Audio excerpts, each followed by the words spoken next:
Hello， 大家好，欢迎来到小娱乐频道。那今天这期视频呢，主要针对我们很多初学者、很多新手朋友。我们在使用币安的时候呢，肯定大家都会遇到不同的问题啊，一些乱七八糟的一些小问题。简单的说啊，在第一次交易现货交易的时候，比如说你会看到这里面呢，它会有什么 BTC 对 USDT， 这个是什么啊？这里交易对啊，这里面有这么多的交易对，那么我该怎么样去选？那这些交易对之间它有什么区别，以及中间的它这个表它是干什么用的？还有这边呢这些区域呢，这些数值它跳动的数值它有什么作用？还有一些朋友呢，比如说在挂单的时候呢，或者说在这里看不懂啊，什么是限价单，什么是市价单，什么是止盈止损啊？为什么我的手续费是这样子收的？我挂单的手续费是多少？我吃单的手续费又是多少？那么这个现货里面它到底该怎么看？我的手续费怎么样才能更优惠？好 ，OK 了，今天这一期视频呢，就给大家讲明白，让大家知道啊，你在加密货币交易所来买加密货币的话，你必须要知道的这5件事情。感兴趣的伙伴呢，一定要把这个视频看到最后。又或者说这些啊，止盈止损该怎么设呀？什么是开多？什么是开空啊？什么是保证金呐？它到底怎么样看呢？我们到底该怎么样去理解？今天这期视频呢，就针对我们的新手朋友呢，我们共同来一起学习一下哈。那么我们在币安交易所呢，买卖加密货币呢，必须要知道的这5件事情啊，只要你把今天这期视频看完了，相信呢你能够一定对比特币有一个全新的认识啊，也能够了解这些问题该怎么样去解决。今天呢就给大家聊聊啊，买卖加密货币呢必须知道的5件事情。那首先第一个呢，就是在币安交易所现货买卖工具到底有哪些，它们分别怎么样使用。第二件事情呢，就是手续费到底是多少啊？它到底是怎么算的？为什么要收我这么多的钱？有没有可以优惠的方法？第3件事情呢，为什么里面有这么多的交易对？它们都有什么区别？第4件事情呢，就是现货委托的类型都有哪些？那么这些委托类型都怎么样用？有什么作用？那最后一件事情就是这个订单簿，它的盘口到底怎么看？那么我们来到第一个看一下啊，现货它都有什么工具？我们来到币安的首页，那在这里还没有注册币安的朋友，可以扫描屏幕前的2维码进行注册，并且输入我的邀请码 TBNL8Q68，就可以获得永久20%的手续费优惠。也可以点击我视频下方的链接去进行注册。那么邀请人这一栏一定要填写有邀请人是否有，你点4，然后输入我的邀请码 TBNL8Q68 这样才能获得一个手续费20%的减免。那么我们来到首页可以看到的，在这个交易里面，我们可以看一下它现货里面都有什么工具。这里一个是它有一个现货交易，下面这里有个闪兑和一个大宗交易。闪兑呢就是小额的一个交易工具，因为正常我们要使用现货去交易的时候呢，现货买卖它是有一个最低金额限制的这是币安交易所的一个现货买卖区这儿还有一个杠杆交易你可以加大你的倍数放大去在币安平台去借币去开杠杆。那这有个 C2C 交易C2C 是我们买币的一个卖币的一个地方。那么我们点击现货交易，在这个现货里面呢，你可以选择一个币种，比如说在这里搜索一个 BTC 对 USDT， 那可以看到这里，你看需不需要开一个倍数就是刚才所谓的杠杆，如果不开就选下面这个。接下来我们首先选好交易对之后呢，我们鼠标往下拉，我们可以看到在这里呢，它有一个要求是最少不能小于5 USDT 最低你要买卖的价值是5 USDT， 也就是一个$5的比特币。那么小于5 USDT 就没有办法使用这个现货。同样你也可以看一下其他的交易对比如说我们在这里选一个其他的，就ETH 对 USDT。那这里呢，它也是最少是一个5 USDT。那么所以呢，你就可以这样理解，那在这个币安上面，你要去使用这个现货交易工具的话不管你去交易什么代币，不管你选择什么交易对它的交易金额呢都需要大于$5才能使用这个工具。那么这个现货交易除了有这个最低交易金额限制之外呢，那么现货交易的委托工具它会更丰富一些可以看到在这里它的一个现货里面，它有一个限价委托和一个市价委托它还有一个限价止盈止损，有限价止盈止损、市价止盈止损，还有一个跟踪委托，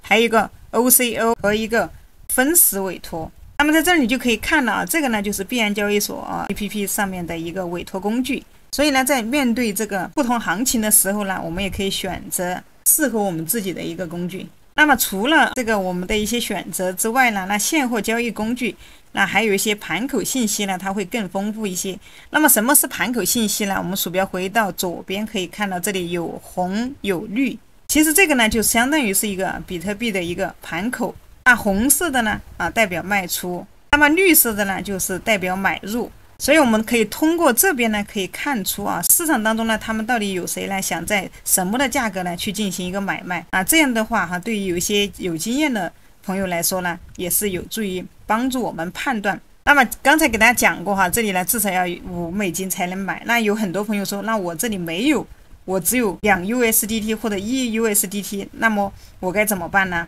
我就不能在这里买卖了吗？所以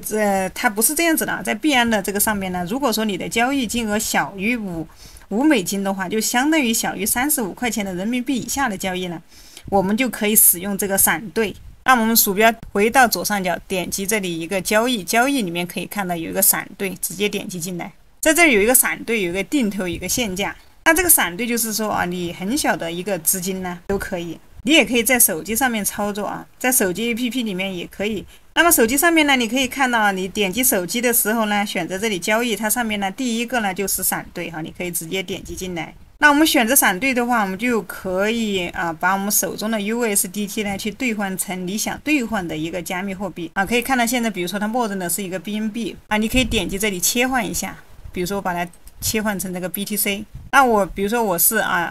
比如说我只有一个 USDT， 你可以选择1。同样呢你要买这个，你要买 BTC 也可以你要买其他的币种也可以比如说以太坊，你可以看到你获得对应的多少，你可以获得多少以太坊。那么确认无误之后呢，可以看到你可以直接点击这里的一个预览，它会帮你2次确认如果这个费率没问题的话，那么我们就可以点击一个确认你可以预览一下预览之后可以看到直接点击一个确认。所以呢你可以你就可以知道你能正常的使用这个闪兑功能。那么在这个币安交易所里面呢，也是可以去购买比特币的。现在给大家看到的，我现在是用网页版给大家展示你也可以在手机上面去找到。OK， 那画面我接下来给大家切换到我们的现货交易这里。那么进入到这个现货的这个交易界面之后呢，它默认进来的是比特币对 USDT 可以看到这儿是 BTC 对 USDT 现在是这个交易对。那我们可以在左边这里你就可以看到比特币当前的一个价格是11万多。那么鼠标回到顶上，在这里你可以看到24小时的一个跌幅，24小时它的最高价是多少，那么最低价又是多少。那这些呢都是可以看到它的一个成交量是多少。那么这些呢都是这个比特币的24小时的一些信息。接下来刚才给大家看到这里左边这里有红色有绿色。那么红色的呢是代表挂单卖出的，绿色呢是代表挂单买入的。那么中间就是比特币当前的一个价格。等一会儿呢，我会再给大家讲解一下这个盘口它到底怎么样去看。那么整个屏幕的中间大家可以看到，整个屏幕的中间呢，在中间这个位置呢，可以看到它就是一个比特币的一个 K 线区域。那么在这个里面你可以切换到不同的时间点来看它的一个最高价，它的一个最低价，可以看一下。这个呢是一个图表，这个图表呢如果说有很多一些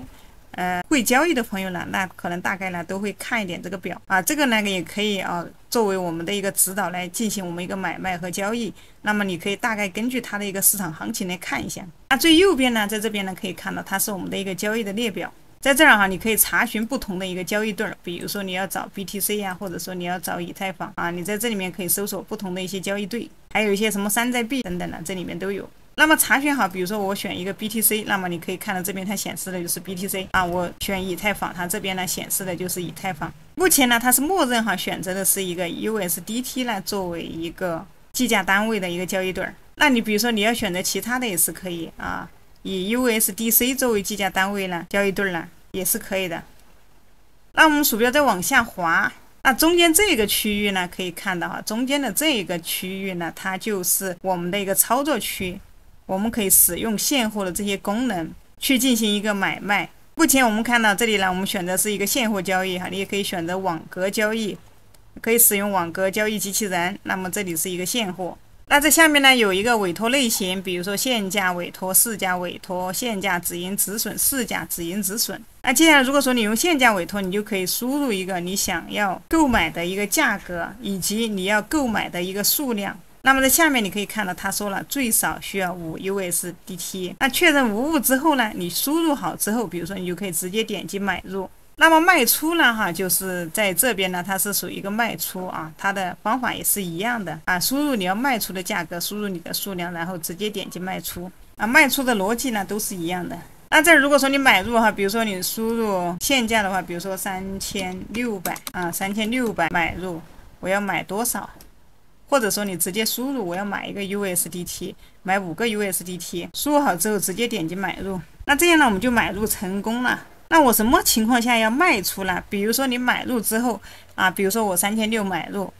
它买入之后呢，它变到了3700，那这个时候呢，我就要用3700或者3800呢给它卖出。那么这个时候呢，我们就在这个卖出这里来输入价格啊，也就可以把你账户里面的这个比特币呢给它卖出。那这个呢就是一个现货交易这个就是一个现货交易的一个买入卖出。那我们鼠标回到最顶上，在这儿可以看到它这里还有一个闪兑和大宗交易，点击进来啊，刚才已经给大家讲过了，我这儿就不再过多的讲了。看到它这里呢就没有一个要求啊，因为这个我们刚才所到的一个现货它是有要求的，不能低于$5。那么我们少于$5呢，我们就要用到这个闪兑功能来买卖了。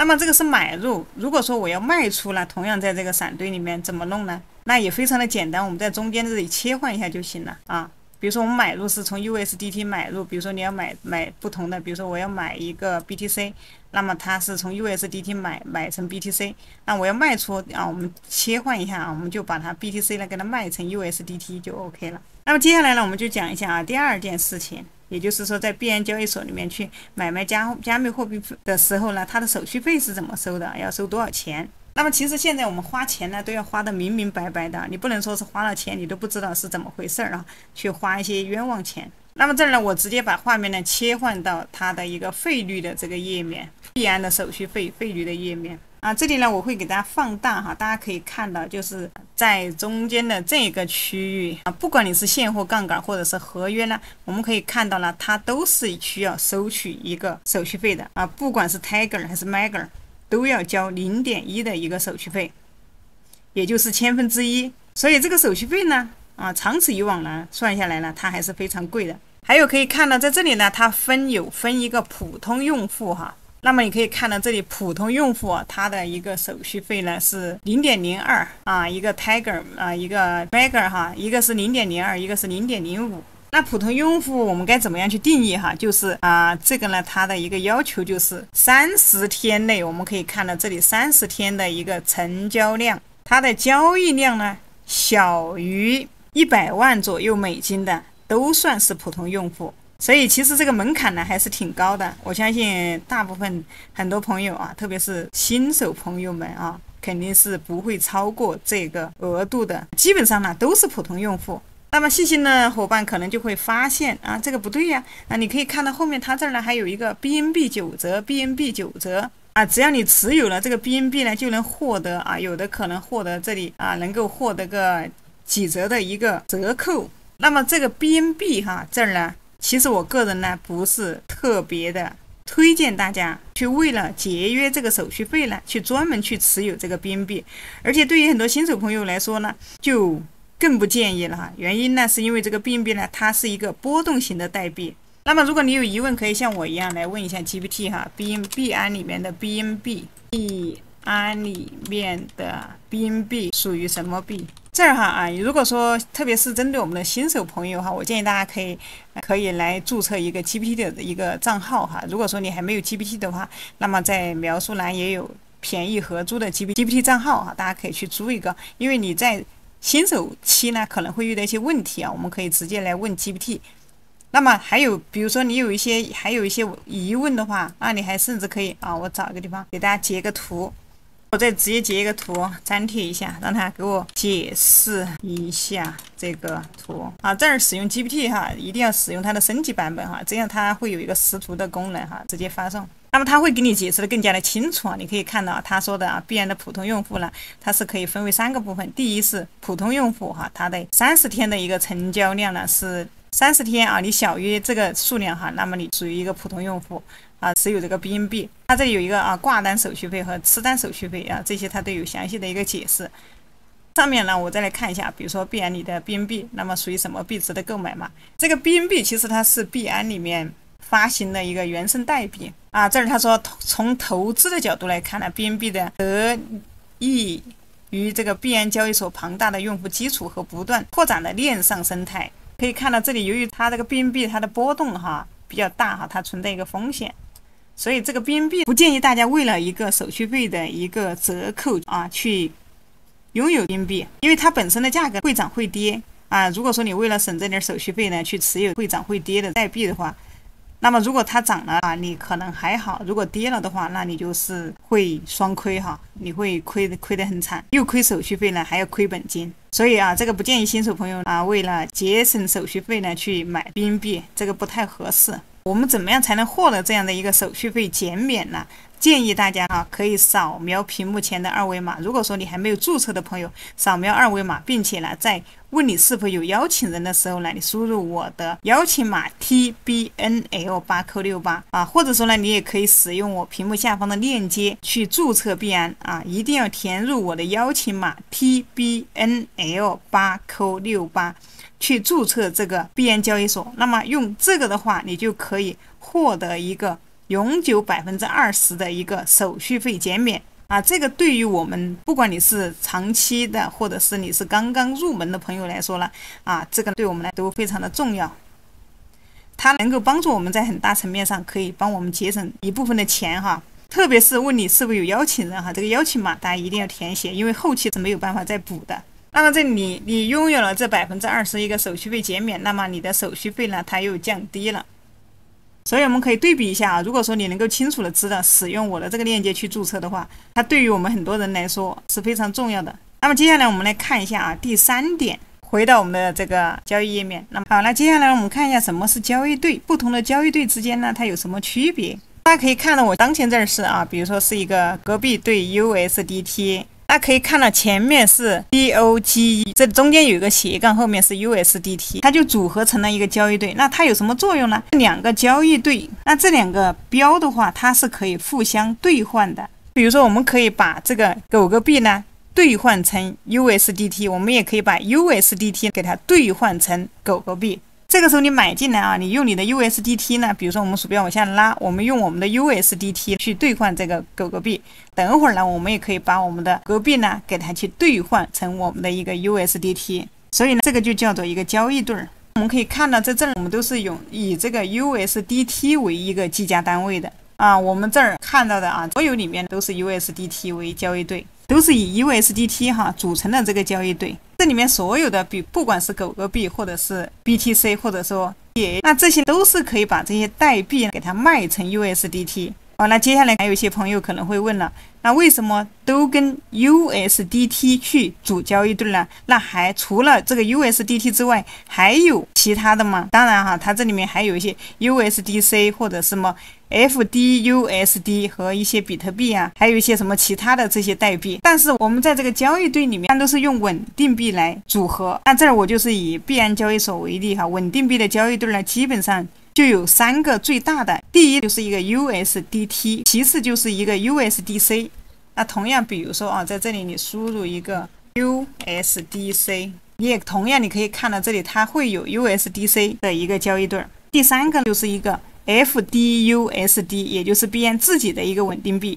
那以稳定币组交易对最多的稳定币是最多的，因为稳定币它本身是不会产生一个价格的波动。所以对于大多数人来说呢，最好理解就是相当于呢，我们用人民币去买卖这个苹果的价格呢，它是会涨价，但是我们人民币的价格呢，基本上是不会涨跌。除了稳定币之外呢，我们一些大市值的一些比如说像 BNB 刚才给大家讲的比特币以太坊那么为什么用呢？这3个来组这个交易对其实在早期的话，它没有这个稳定币之前呢，也是用一些代币来组交易对的。那现在因为有了这个稳定币之后呢，所以大多数代币都跟 USDT、USDC 直接进行兑换，因为这些它更好计算，更方便理解。接下来我们来看一下币安交易所这个现货交易界面，来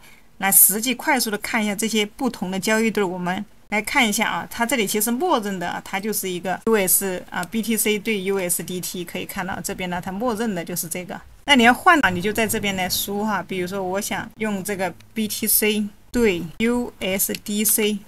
啊，你也可以同样可以在这里面你可以来换的哈。这里可以看到 BTC 对 USDC 哈，这里面它也是可以换成其他的稳定币也是可以的。好了，接下来再给大家讲啊，我们的第4件事情，也就是我们鼠标往下拉，现在现货交易的委托类型都有哪些？那分别有什么重要作用哈，以及怎么样去使用？那在这个币安上面呢，它的委托呢一共有6种类型，分别是这里限价委托、市价委托哈、市价止盈止损，比如说委托跟踪 OCO， 我们常用的其实就是限价、市价。首先一个是限价委托，这个你限定一个价格去委托哈，比如说当前的价格我觉得它有点高，我要想限定的价格低一点，比如说117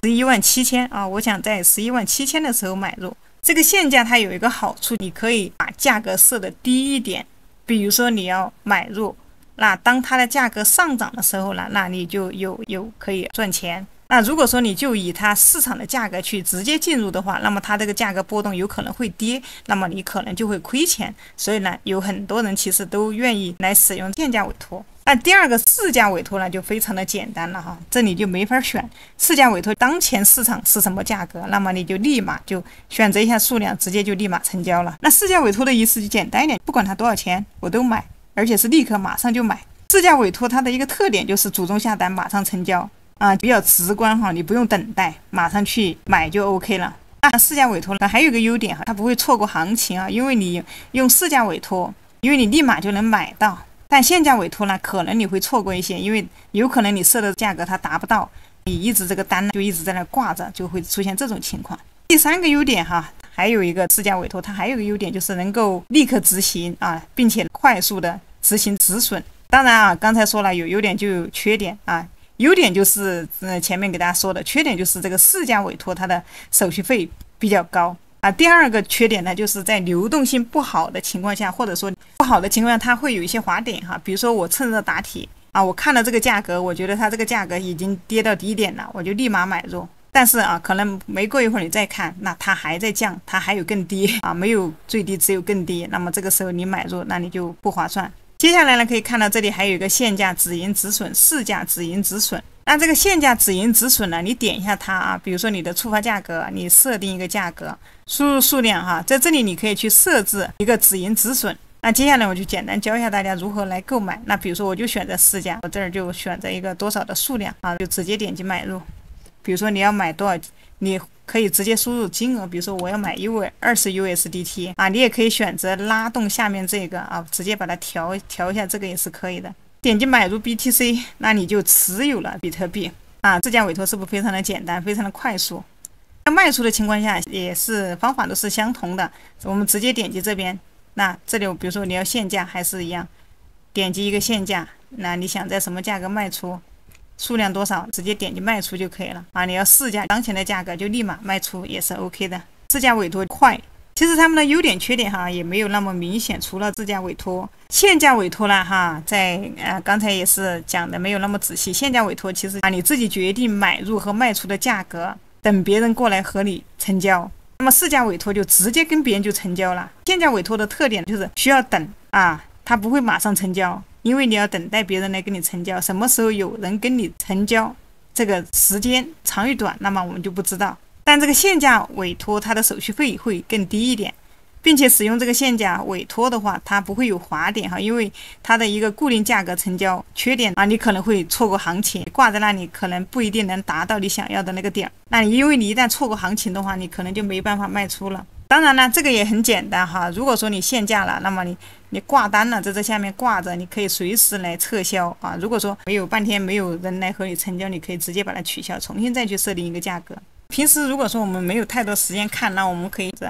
选择这里有一个限价止盈止损，那你直接选择这个限价止盈止损。那么这儿可以输入一个它的触发价格，比如说116000。那数量的话，这儿哈，比如说我输入个在这个下面这里输入，比如说我拿个10 USDT 来买接下来直接点买入 BTC， 这儿还要确认一下啊，直接确认。确认之后可以看到啊，这里订单已经生成。那么我们鼠标往下拉，可以看到当前委托这里就已经有一个订单在这里了。那当你买进去之后呢，你可以来设定一下它的一个止盈止损啊，比如说你要多少啊，把它卖出去啊，多少亏多少的时候呢，把它止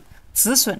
比如这个订单啊，这儿我们可以，如果说你不需要的话，你可以直接把它取消啊。这儿可以看到订单已取消。接下来你可以看一下这里，比如说有一个跟踪委托，那市价止盈止损的啊，其实一样的，你买了就直接进去了。这儿我是给大家演示一下吧，价格这里就不用输入了，你直接输入你要买的数量，直接买入就可以了。看一下这个跟踪委托。这个跟踪委托的话，它目前它只能用于一个止盈哈，当然没有办法止损。这个 OCO 呢，我们可以通过 GPT 来了解一下。那么这个它其实 OCO 是一单双挂，就是帮你同时挂2笔委托啊，当其中一笔成交后，另一笔就会自动的取消啊。这个 GPT 可以看啊，我现在使用的是